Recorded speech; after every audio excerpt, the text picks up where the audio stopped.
Señores, paz y gracias sean multiplicadas en nombre de nuestro Dios y Salvador Jesucristo.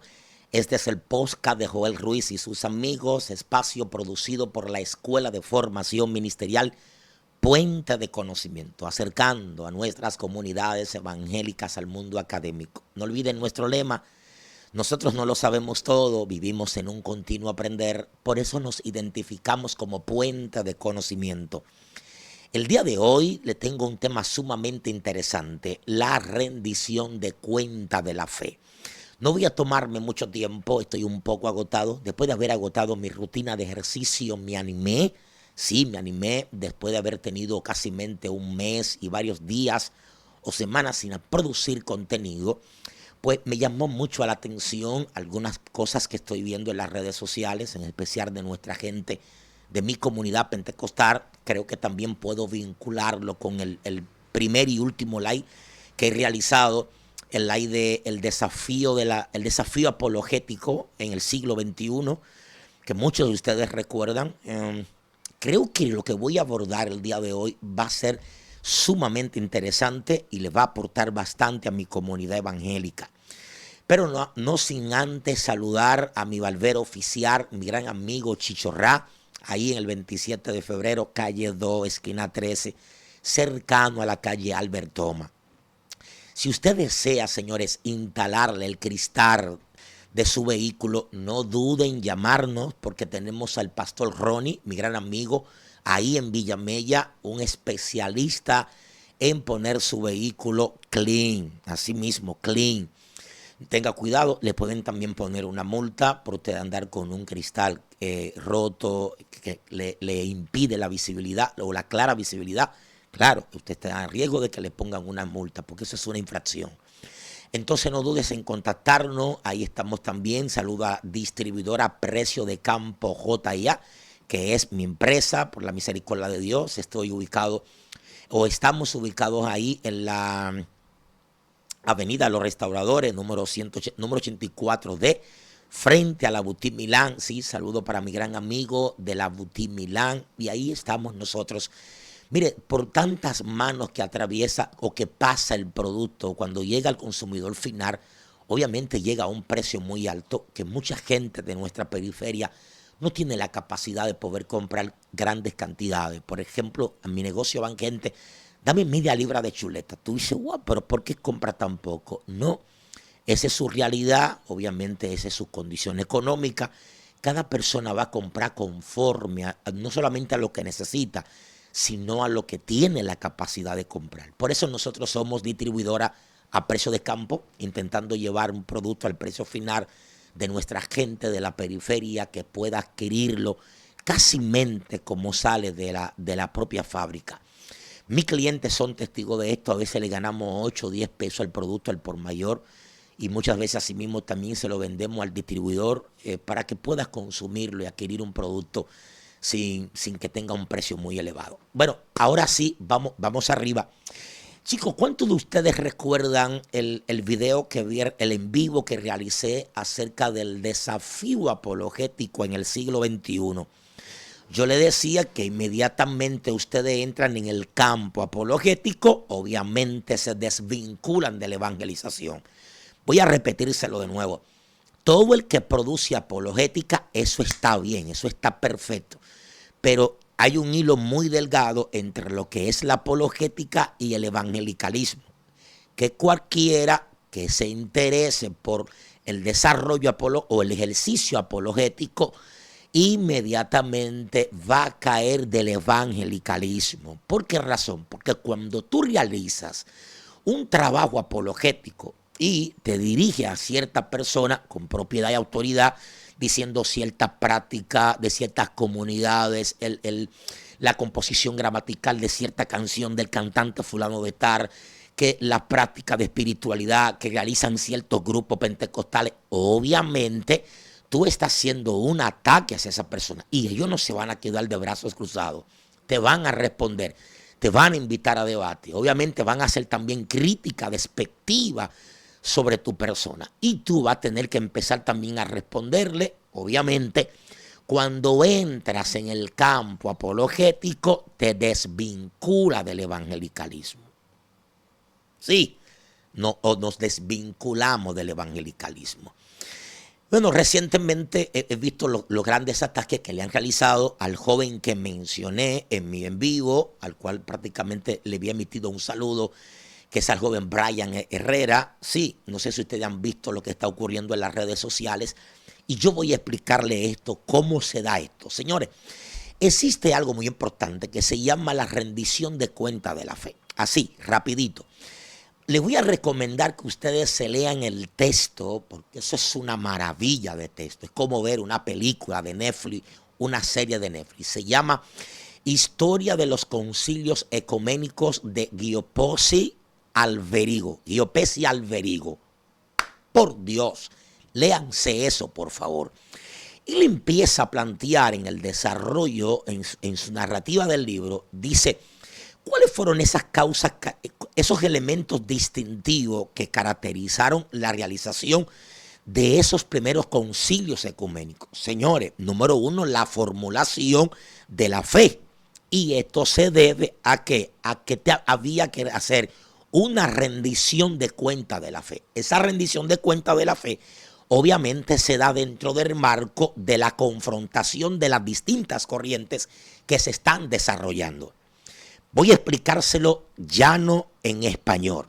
Mire, chicos, que resulta que nosotros vivimos en una generación que nadie quiere rendir cuenta de su fe y cada quien hace lo que le da su gana.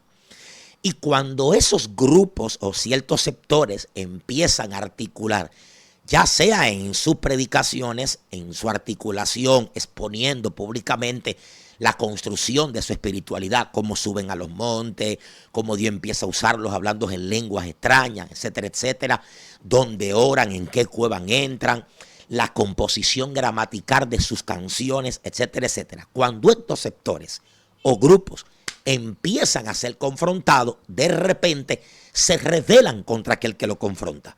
¿Por qué? Porque nadie quiere rendir cuenta de su fe. Cada quien quiere hacer lo que le da la gana. Y como muchos de nuestros concilios, líderes de iglesias independientes, no son tan responsables, por amor a Dios, en donde no se te convoca para que tú expliques cómo es que tú estás incitando a millones de jóvenes a que canten tu canción, cuando tú no revisaste la composición gramatical de lo que tú estás cantando. Esas prácticas de espiritualidad que tú estás exponiendo en las redes sociales, explícanos si son bíblicas o no. ¿Por qué tu discurso se aparta de la ortodoxia? ¿Por qué? ¿Quién tú eres? Que a ti no se te puede confrontar. Dime quién tú eres. Dime si tú eres la deidad. ¿Qué deidad tú eres? Que a ti no se te puede confrontar. Te equivocaste. Aún a este servidor que está produciendo este contenido, si se divorcia de la ortodoxia, alguien tiene que llamarme a la atención. Sí, alguien tiene que llamarme a la atención. Entonces ustedes están guapos porque aparece este jovencito haciendo un trabajo apologético, tal como lo expliqué en mi en vivo. Sí, que hay distintas maneras o metodologías de desarrollar o hacer apologética. Sí, él lo está haciendo de esta forma y lo está haciendo bien. Lo que ustedes tienen que hacer es no atacarlo con la falacia ad hominem, atacando a su persona. Presenten sus argumentos. Presenten sus argumentos. Defiendan su teología, defiendan su construcción de espiritualidad. Demuestren, busquen un texto en la Biblia. Si en algún momento el apóstol Pedro, Pablo, convocó a la gente para que subiera a los lugares donde él construye una relación con Dios. Vengan, suban a la azotea conmigo, para que vean cómo Dios trata conmigo. Eso nunca lo hicieron los apóstoles. Bueno, pues ustedes están haciendo ese tipo de atrocidades o barbarie que ustedes legitiman como bueno y válida, y aparece alguien haciéndole una confrontación. Denle gracias a Dios por eso. Denle gracias a Dios por eso. Yo te lo voy a explicar de manera bíblica. Vamos a ver. En el año 50, ya lo que está, para el año 50 después de Cristo, se da lo que se conoce como el primer concilio, el concilio de Jerusalén. Sí, y se abordan unos temas de gran interés. Esa disputa entre los gentiles que estaban abrazando la fe y obviamente entre la concepción del judaísmo, y se desarrollan unos puntos que están ahí descritos en el libro de los Hechos. Ahora, ¿qué es lo que me llama la atención de eso? Me llama la atención que aparecen dos personajes que son justamente los dos personajes que son los protagonistas del libro de los Hechos. Sí, los dos protagonistas del libro de los Hechos es Pedro y Pablo. Aparece el escritor de Hechos, Lucas, narrando los hechos del Espíritu Santo, pero el personaje de Pedro. Fíjate qué interesante esto. ¿Qué es lo que ocurre aquí? Lo que ocurre es que aparece narrando todo lo que Dios está haciendo por medio del apóstol Pedro. Pero ya en el capítulo 9 cambia el autor y ahora el protagonista, toda la manifestación de Dios, de lo que Dios está haciendo, ahora empieza a trabajar con la vida del apóstol Pablo. Fíjese lo interesante de esto aquí. Pero ¿qué resulta aquí? Resulta algo interesante. Que el propio autor dice, espérate, ¿por qué tiene que Santiago o por qué tiene Pedro que ir a Jerusalén y explicarle lo que ha ocurrido en casa de Cornelio? Papi, porque a mí me importa que tú hayas caminado por encima de las aguas. Tú tienes que rendir cuenta de esa construcción, de esa espiritualidad que está ocurriendo o que ocurrió en casa de un gentil. Explícala a los demás. Ven acá, Pablo. ¿Por qué tiene Pablo, señores, que cuando va a Jerusalén, acompañado de Timoteo, hasta tuvo que rasparse la cabeza y hacer voto y empezar a explicar a esos trupenes que están en Jerusalén, a Santiago, a Pedro, a los demás apóstoles, esa teología que él está desarrollando? Explica. ¿Por qué razón? Porque no tiene que ver quién tú eres. Lo que nosotros queremos es cuidar la ortodoxia. No. Lo que nosotros necesitamos es cuidar la ortodoxia. Esto es lo que empieza a desarrollar Diopesio Alberigo en su obra Historia de los Concilios Ecuménicos. ¿Por qué razón la celebridad de estos concilios? ¿Qué modelo tienen anterior a los concilios? ¿O tienen los sinodos? Claro que sí. Ya tienen el sínodo de Arles, donde se condena a Pablo de Samosata, que se había desviado de la cristología. Sí, claro, tienen el problema montanista, tienen el problema de los cuartos decimanos, en qué día, en qué fecha se va a celebrar la Pascua. O sea, esos conflictos estaban mucho antes de Nicea, del problema de Ario. Entonces, ¿qué modelo va a utilizar los concilios para modelar esa controversia doctrinal? Señores, es obligatorio. Hay que rendir cuenta de la fe. Sí, hay que rendir cuenta de la fe. Y estos jovencitos con ministerio no quieren hacerlo. Y empiezan a sentirse mal cuando se les empieza a confrontar. Como que si ellos no tienen que rendir cuenta a nadie. Te equivocaste. Me importa que pertenezca a una iglesia independiente o que pertenezca a un concilio. Si tienes que rendir cuenta y si no la rinde, alguien tiene que confrontarte públicamente.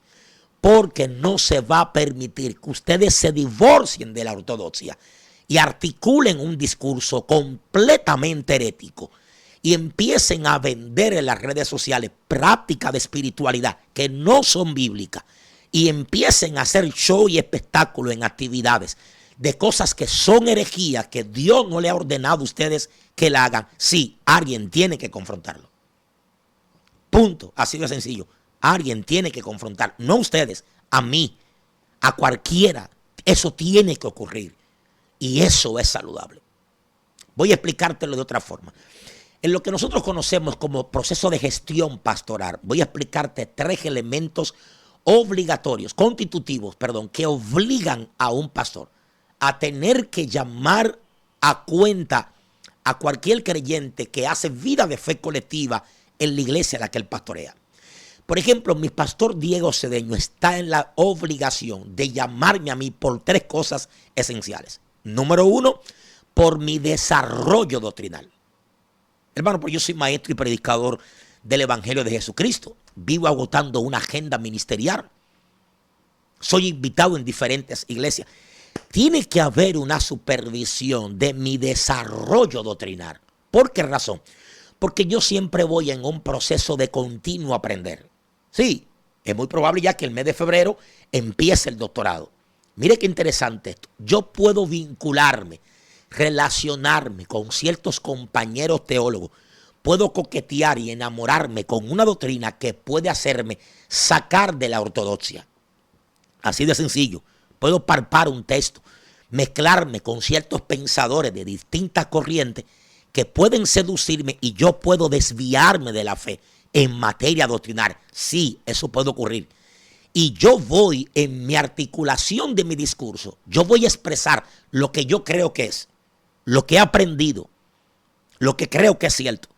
Entonces, mi pastor Diego Cedeño tiene que supervisar mi desarrollo doctrinal.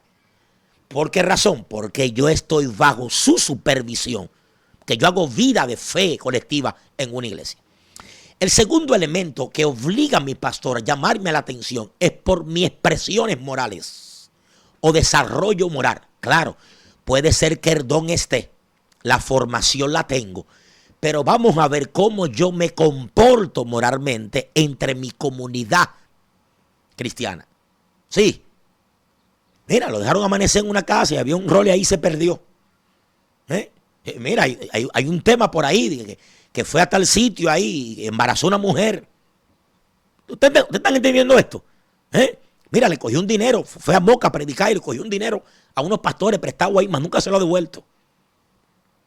Entonces, tiene que haber él puede llamarme a reunión a mí. ¿Por qué? Primero, por mi expresión, mi desarrollo doctrinal, mi expresión moral, cómo me estoy comportando moralmente. Porque una cosa es el don, una cosa es el ministerio y otra cosa soy yo como persona.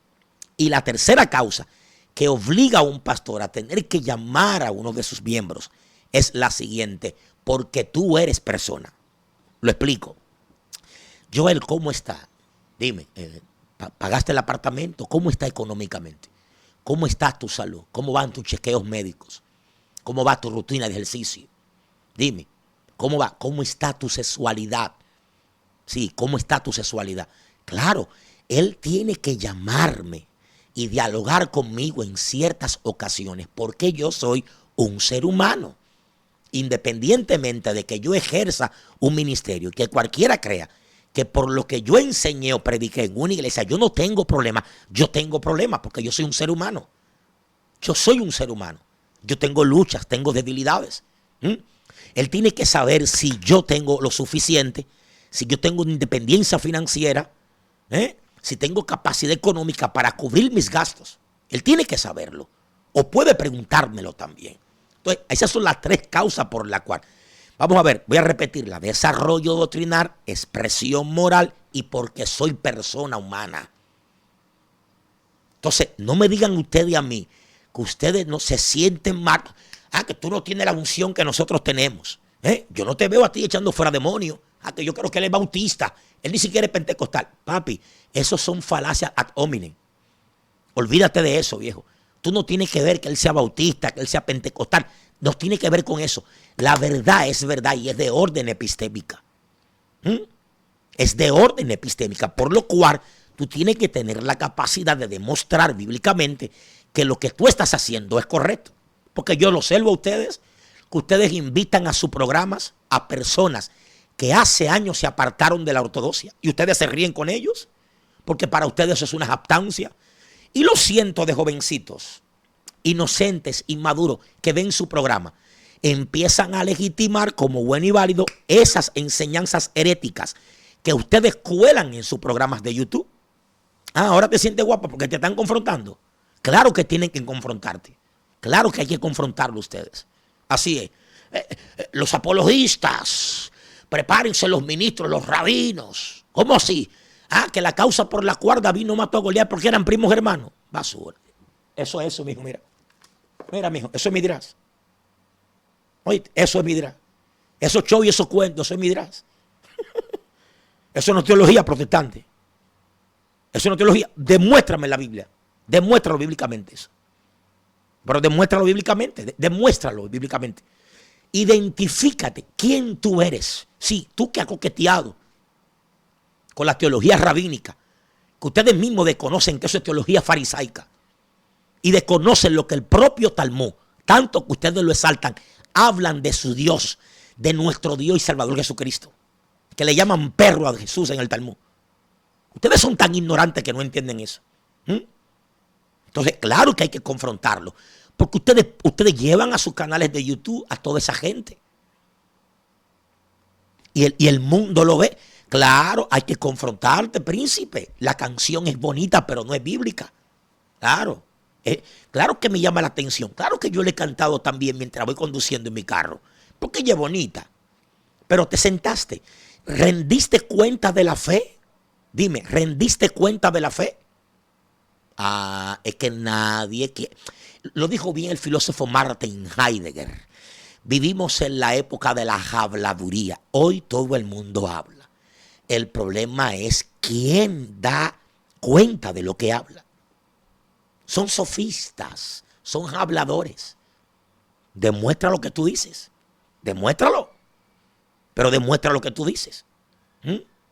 No tiene que ver que él sea feo, sea bonito, que sea musulmán, iraní, pakistaní. Si él te está confrontando, pues prepara un documento, a un video demostrando la veracidad de tus argumentos. Mire, recientemente a mí me invitó el director de misiones de nuestro concilio, el licenciado Joaquín Dilla, para tener una participación en un congreso de evangelismo y de misiones. Y yo concluí mi participación respondiendo una pregunta.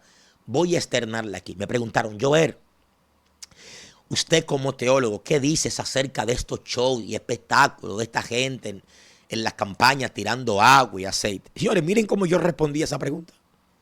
Miren, fíjense, escuchen cómo yo respondí. Príncipe, yo como pentecostal y continuista, pese a ser teólogo, no tengo problema con el agua, ni tampoco con el aceite. Yo tengo problemas es con que se tire el agua, se eche aceite y no ocurra el milagro. Porque es una manifestación evidente de que Dios no le habló a esos charlatanes. No le habló. Dios no le habló. Entonces, cuando ellos quieren hacer una supuesta apología de todas esas prácticas que ellos hacen, todos esos shows y espectáculos, apelan al texto. Ahí sí, apelan al texto. Pero Cristo escupió en tierra y hizo lodo. Sí, el problema es que el lodo, el ciego se fue viendo para su casa. Ustedes dañan la camisa de lino fino con aceite y le echan agua a la gente sin saber cuánto gastó esa mujer en el salón. Pero no ocurre el milagro. Echen agua, por favor. Agua no. Echen hasta aceite quemado si ustedes quieren. Ya, exageren. Echen hasta aceite quemado si ustedes quieren. Yo lo que quiero ver es al paralítico salir caminando. Yo quiero ver al cojo corriendo o saltando. Yo quiero verlo. ¿Por qué no ocurre? Porque lo hacen ustedes bajo una atmósfera de sensacionalismo. Y esto daña, sí, esto daña la imagen de la espiritualidad de nuestra comunidad pentecostal. Porque aquí vienen nuestros críticos y empiezan a golpearnos haciendo caricaturas de estas prácticas que ustedes realizan a diario. Y que no tienen la menor idea ni la mínima responsabilidad, viejo, de analizar tus enseñanzas y tus prácticas. Dale gracias a Dios por este muchachito, Brian Herrera, que le está haciendo a ustedes una confrontación. Claro que sí. Sí, claro que sí. Yo recuerdo cuando yo empecé a estudiar teología, todo lo que yo posteaba por Facebook, había un muchachito ahí. Yo decía, pues tender el diablo este muchacho. ¿Y qué mal fue que yo te hice? Él siempre cuestionaba lo que yo escribía. Interesante. Me dice mi maestro, aunque te parezca molestia, eso te va a ayudar a que tú revises lo que tú crees que es verdad. Porque si una cosa buena tiene la apologética son estas dos cosas. Primero, que te obliga a la lectura. Claro, la apologética te obliga a la lectura y a la investigación, sin lugar a duda. Pero el segundo elemento importante que tiene la apologética es que te obliga a revisar tus propias enseñanzas. Sin lugar a duda. Te obliga a revisar tus propias enseñanzas. Y esto es importante. Esto es importante. Ojalá yo que aparezca alguien haciéndole un autoanálisis a uno de mis mensajes que yo he subido a YouTube. Oye, ¿verdad? Discúlpenme. Por medio de la presente me disculpo.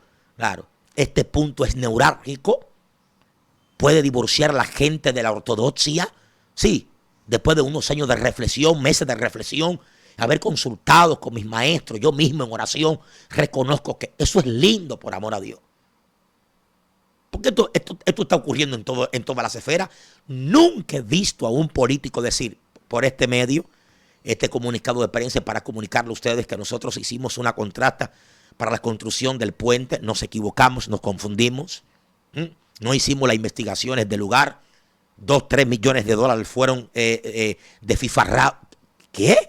¿Qué político a ti te va a reconocer públicamente? Porque su carrera se sepulta. Por eso es difícil reconocer los errores. Esto pasa también en el marco eclesiástico.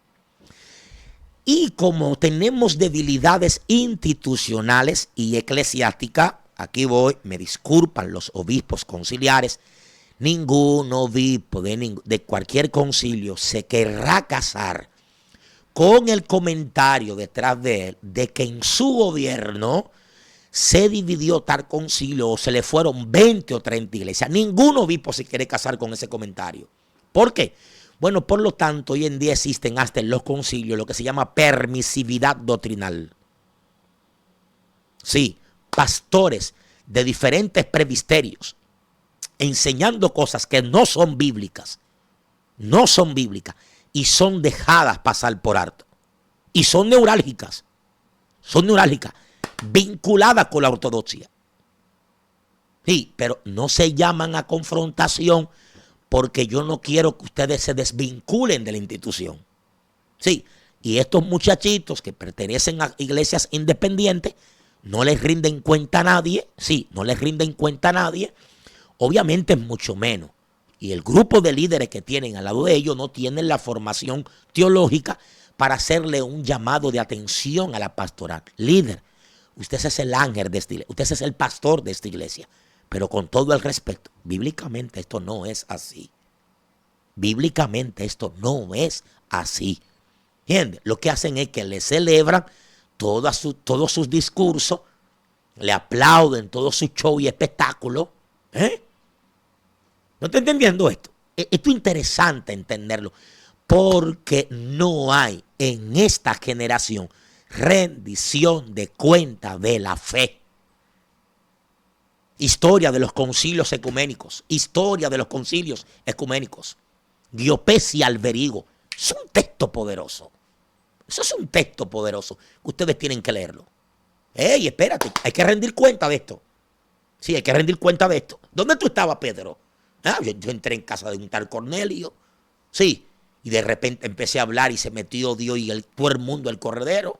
Ajá, sí, pero cuéntanos. ¿Qué pasó? Mira, por ahí anda un tal Pablo. Ajá. ¿Quién lo doctrinó a Pablo? Bueno.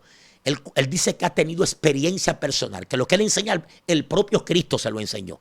Ajá. ¿No pasó por la mano de nadie? Sí, claro. Llamen a Ananías, que queremos hablar con él. Dime, Ananías, ¿qué pasó? Ustedes saben que ese tipo andaba loco, persiguiendo cristianos. Yo mismo tenía miedo de ir allá, pero el Señor me habló. No dudes en recibirlo. Le impuse la mano. Fueron abiertos sus ojos. Se quedó conmigo un tiempo. Le enseñé tal y cual cosa.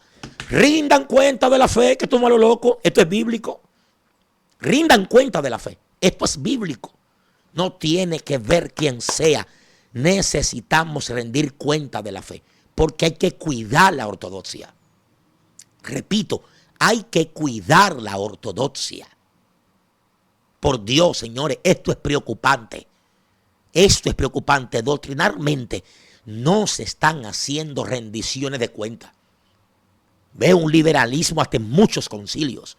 Lo veo muy, muy fuerte en iglesias independientes. En estos muchachitos jovencitos. No pasaron por una escuela de formación bíblica y teológica. Articulan un discurso. Legitiman todas sus enseñanzas de donde Dios los sacó. Yo era loco, ahora soy cuerdo. Yo era homosexual, ahora soy libre. Y creen que por haberlo Dios sacado de ese lugar, entonces asientan todas las cosas que dicen partiendo de su testimonio. No, príncipe, no. No.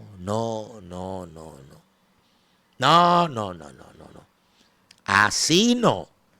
Bájenle algo. Bájenle un chin a esto. Esto no procede así, viejo. Esto no procede así. ¿Y quién es ese tipo que está ahí? Ese Arrio, príncipe, prevístero ese tipo. Ese tipo es un ilustre. Eso es una mente brillante. ¿Quién? Sí, ese Arrio. ¿Cómo va a ser? Claro. ¿Y qué le está diciendo? Él está diciendo algo extremadamente peligroso. Si Dios es creado, si Jesús es creado, entonces tuvo un comienzo. Si tuvo un comienzo, pues entonces no es eterno. Si no es eterno, pues no es consustancial con el Padre. Por lo tanto, no es Dios. ¿Qué tú estás diciendo? Espérate. Vamos. Reunión. Convocatoria de un concilio. De inmediato. ¿Por qué? Espérate, viejo. Es que lo que tú estás articulando, esto no es así. No, eso tiene problemas serios. Señores, yo les digo a ustedes, creo en un video, y con esto quiero terminar porque no quiero extenderme mucho, que uno de los desafíos, y creo que es el mayor, o uno de los mayores de nuestras comunidades evangélicas de corte pentecostal, es la articulación de una fe desvinculada de su contexto histórico, desvinculado de la historia. Sí, es que, señores, yo nací ahorita, por amor a Dios. Yo nací ahorita. ¿No me está entendiendo? Esto viene desde el siglo I. Y desde el siglo I se viene a qué? Se viene dando rendición de cuentas. Y se va articulando una apología en contraste al desarrollo doctrinal de la época. Año 165, Celso el Romano hace una crítica al cristianismo descomunal. Descomunal. Todos los historiadores analíticos dicen que el tipo tenía conocimiento muy claro del cristianismo. ¿Sí? A este Jesús. Todos los milagros que practicaba, lo aprendió en donde, en Egipto. Aprendió la brujería en Egipto. El desafío del cristianismo. De empezar a construir su propia identidad, de vincularse de la concesión judía. Shema Israel, Jehová vuestro Dios. Jehová uno es. Este individuo Jesús no cumple con las exigencias de un Mesías, los ataques del judaísmo y cómo el cristianismo empieza. Esto es interesante. Ustedes tienen que estudiar esto. Ustedes tienen que estudiar esto porque yo no entiendo cómo es esto. Ahora lo quieren acabar, muchachos. Cuidado, cuidado, cuidado. Así no, así no. Siéntate un momento, príncipe, les aconsejo. Siéntate un momentico. Siéntate un momentico. Fíjate por qué. Cuando yo tenía 16 años, recuerdo que fui a la Guacarataína. ¿Sabe quiénes estaban ahí? Tú esos boricuas. Baby Rata. Don Chesina. Y yo entré a la universidad al otro día diciendo, muchacho, Baby Rata me filmó mi hoja de matrícula. Mira dónde yo estaba. Muchos de ustedes que tienen tan bajo nivel de autoestima y no tienen identidad propia, invitan a estos muchachitos que se creen rabinos, que se creen doctores en cultura hebrea, lo invitan y ustedes se sienten orgullosos. Con nosotros está aquí fulano de tal. Príncipe, ¿cuál es tu elemento? No, yo cuando llueve siento el Espíritu de Dios. Sí, ese es tu elemento. Ajá, sí. Y tú te transfiguras como Goku, tu arma gemela. Sí, yo existía en otra época antes de... Y ustedes se ríen de eso y se japtan y se sienten... Pues yo lo veo, yo lo reviso, para que yo no hago apologética. Yo no hago apologética. Mi trabajo es educar. Yo educo de otra forma. Bien, pues recientemente tenemos más de 60 participantes en el seminario de formación docente. ¿Te das cuenta? Yo trabajo de otra forma, otra línea, pero apoyo este trabajo apologético de este muchacho. Lo apoyo. Sí. Fíjate qué interesante esto. Entonces, ustedes se jactan. ¿Por qué mejor tú no te tomas un tiempo? Dice, ¿qué deseo? ¿Crecer en view? ¿Coquetear con el espíritu de la época? ¿Codearme entre la élite que hoy es famosa y está en las redes sociales? Sí, participar de sus eventos, subir a mi perfil de Facebook, de Instagram, fotos con ella, con ellos. ¿En serio? ¿Eso es lo que tú persigues? Literal. No, yo voy a terminar con esto, preguntándote. ¿Eso es lo que tú persigues? O sea, tú no persigues glorificar a Dios. Tú no persigues eso. Tú prefieres más bañarte en cuarto por los views que te den, aunque el contenido que tú estás produciendo hace daño al cuerpo de Cristo. En serio, ¿a ti no te preocupa eso? Literal. No, Dios te bendiga, Dios te guarde. Señor, la paz del Señor sea con todos ustedes. Rendición de cuenta de la fe. Esto es Puente de Conocimiento, acercando a nuestras comunidades evangélicas de corte pentecostal al mundo académico. Nos vemos en la próxima. Vienen contenido. La paz del Señor sobre ustedes.